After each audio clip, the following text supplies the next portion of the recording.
अभी अगस्त 13 को श्रीलंका का से संबंधित एक न्यूज बहुत ज़्यादा फ्लैश हुआ था।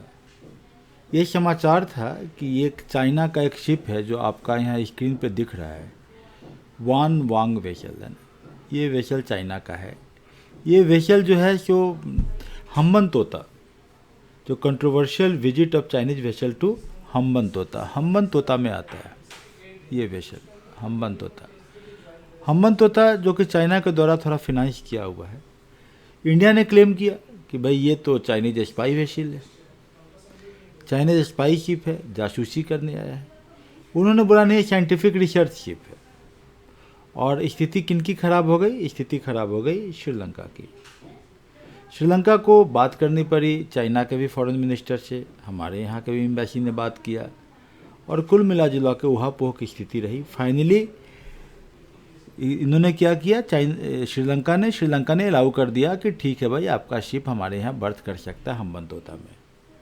हमारे लिए तो नेबरिंग पॉलिसी है, और हम लोग क्या बात करते हैं, neighbourhood first policy. Neighbourhood NIGH, neighbour मैंने पड़ोसी पहले, नेबरहुड फर्स्ट मतलब कि पड़ोसी पहले, पड़ोसी देश पहले हमारे लिए, पड़ोसी देश।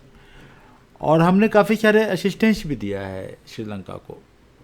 अगर हम असिस्टेंस की बात करें तो हमें समझ में आता है कि हमने कि देखेंगे हम यहाँ पर एक स्लाइड हम निकालते हैं आपके सामने।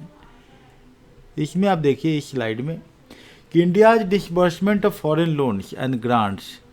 इंडिया ने डिसबर्स किया है, फॉरेन लोन भेजा है, ग्रांट किया है जनवरी 1 से 30 अप्रैल के बीच में $376.9 मिलियन। 376, ऑलमोस्ट $400 मिलियन दिया है। चाइना ने जबकि बहुत कम दिया है, $67.9 दिया है। तो जब आपके क्राइसिस आए तो आपने IMF के पास गए, ये बड़ा इंपॉर्टेंट हो जाता है IMF के पास जाना। इस बार एक UPSC में क्वेश्चन भी आया था, आगे भी ये क्वेश्चन आने की उम्मीद है, चाइना ताइवान से संबंधित क्वेश्चन आने की उम्मीद है। इसको भी मुझे एनालिसिस करना पड़ेगा, हम करेंगे इसको कि चाइना ताइवान का क्राइसिस क्या है। यहाँ बात है कि देखिए फरवरी 2022 में इंडिया और श्रीलंका ने एक एग्रीमेंट साइन किया। हमने बोला हम 500 मिलियन का सप्लाई करेंगे पेट्रोलियम क्रेडिट लाइन पे। क्रेडिट लाइन मतलब जब ज़रूरत होगी, ये कभी कभी पूछ देता है UPSC में, क्रेडिट लाइन क्या है। जब ज़रूरत होगी तब आप निकाल सकते up to the limit of 500 million supply. हमने 25 टन ड्रग्स भेजा, मेडिकल सप्लाई भेजा, जो कि श्रीलंका के करेंसी में 370 मिलियन के बराबर हो जाता है, रुपया के बराबर हो जाता है। हमारा पॉलिसी क्या है, नेबरहुड फर्स्ट। और इसके बाद आपने यहाँ पर जो दिख रहा है कि आपने अलाउ किया चाइनीज शिप को, जो कि न्यूज में आ रहा है, क्योंकि इनका चाइना का परसिस्टेंस क्या है कि वो बोलते वन चाइना पॉलिसी, कि आप हमारी वन चाइना पॉलिसी के तहत आप मेरे साथ हैं कि नहीं। और श्रीलंका ने एक उनके साथ इंडोर्समेंट फैक्ट कर लिया है, न्यूज़ पढ़ेंगे तो समझ में आएगा, पहले ही कर दिया है, जिसके तहत वो बोलते हैं कि ठीक है मैं आपके वन चाइना पॉलिसी के साथ हूँ। इस कारण उन्हें अलाउ करना पड़े। यहाँ जिस्ट दिया हुआ है कि अगस्त 13 को श्रीलंका ने अप्रूव किया इनका एक चाइनीज वेसल जो है वान वांग। इंडिया ने इसका अपोज किया है और चाइना रिएक्टेड स्ट्रांगली, और बाद में श्रीलंका ने इसको अप्लाई किया, श्रीलंका ने इसको अलाउ किया है। हम लोग का इस कॉन्टेक्स्ट में बहुत इंपॉर्टेंट है, मैं बार बार बोलता हूँ कि माय डियर फ्रेंड्स, आप उसमें ईस्ट चाइना सी, साउथ चाइना सी का आप आइलैंड्स का लिस्ट जरूर बना लीजिएगा। यहाँ देखिए फर्स्ट चाइना, यहाँ पर क्या प्रॉब्लम है, फर्स्ट आइलैंड चेन। ये first island chain from the perspective of US है। US के फ्रेंडली आइलैंड्स है, जैसे फिलीपाइंस है, ताइवान है, ओकिनावा है, साउथ कोरिया है, जापान है, ये सब फ्रेंडली है USA के।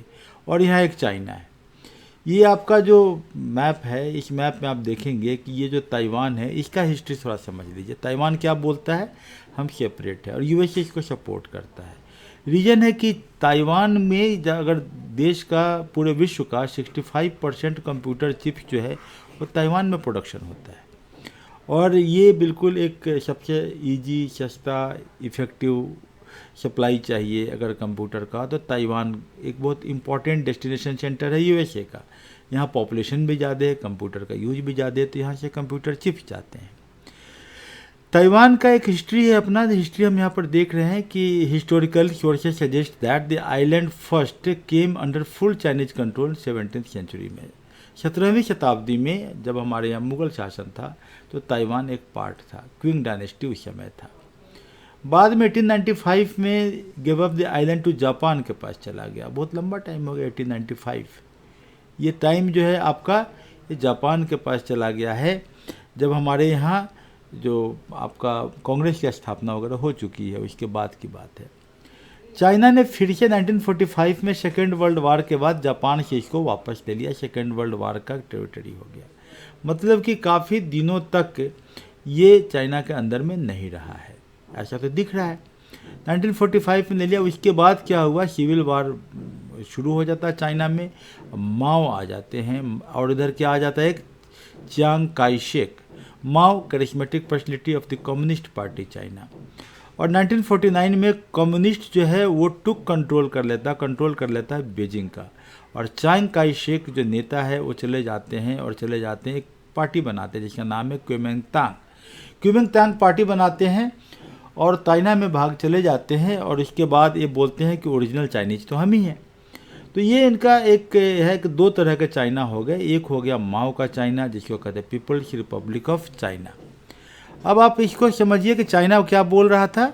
यहाँ पर एक फोटोग्राफ देख लीजिए, चियांग काई शेक का कुओमिंतांग को एक एड्रेस कर रहे हैं, और चाइना क्या बोलता है कि भैया हम जो है कि वन चाइना पॉलिसी आपको मानना पड़ेगा, because we are the actual Chinese. One China policy क्या है, वन चाइना प्रिंसिपल आपका विकीपीडिया से लिया हुआ है, बोलता है कि पीपल रिपब्लिक ऑफ चाइना, जो बड़ा चाइना, बिग लैंड चाइना, यहाँ पर जो बड़ा चाइना जो बनता है ऐसे ऐसे ऐसे ऐसे करके स्ट्रक्चर जो बनता है, ये चाइना जो है, यहाँ ताइवान एक छोटा सा, ये चाइना जो है कि यही एक सॉवरेन स्टेट है, और बाकी जो है ताइवान जो है it is a part of China. ये अपोज करता है एक आइडिया का, टू नेशंस का, कि चाइना और ताइवान दो अलग अलग कंट्री नहीं है। पीपल्स रिपब्लिक ऑफ चाइना जो हमारा वही ओरिजिनल है, रिपब्लिक ऑफ चाइना ROC जो है जो ताइवान अपने को बोलता है नहीं है। तो इसके कॉन्टेक्स्ट में जो है वर्ल्ड में एक मूवमेंट चला रहा है, जबकि ज़्यादातर कंट्री क्या बोलते हैं, ताइवान को एक सेपरेट कंट्री मानता है, इसको फॉर्मोसा आइलैंड था पहले। तो इस कॉन्टेक्स्ट में अगर आप इस न्यूज़ को ढंग से पढ़ लेते हैं, जो कि 16 अगस्त 2022 के न्यूज़ में आया था, तो आपको एक कॉन्टेक्स्ट बिल्कुल क्लियर हो जाता है। इंडिया का स्टैंड भी क्लियर हो जाता है। इंडिया का क्या पॉलिसी है, नेबरहुड फर्स्ट पॉलिसी।